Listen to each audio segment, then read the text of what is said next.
বিএনপির ভারপ্রাপ্ত চেয়ারম্যান তারেক রহমানের নামে করা সকল মিথ্যে মামলা প্রত্যাহারের দাবিতে এবং সাবেক স্বরাষ্ট্র প্রতিমন্ত্রী লুৎফুজ্জামান বাবরের নিঃশর্ত মুক্তির দাবিতে রাজধানীর আজিমপুর এলাকায় মিছিল করেছে তার সমর্থকরা।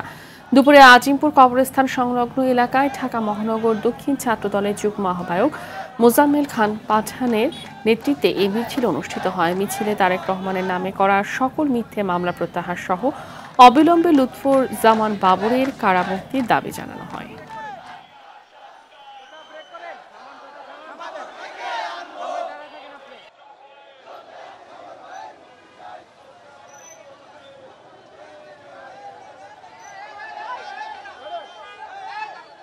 আমাদের দাবিটা হচ্ছে এই অন্তর্বর্তীকালীন সরকারের কাছে বিএনপির ভারপ্রাপ্ত চেয়ারম্যানের সকল মিথ্যা মামলা প্রত্যাহার সহ সাবেক স্বরাষ্ট্র সফল প্রতিমন্ত্রী জননেতা জনাব লুৎফুজ্জামান বাবর ভাইয়ের নিঃশর্ত মুক্তির দাবি কামনা করছি।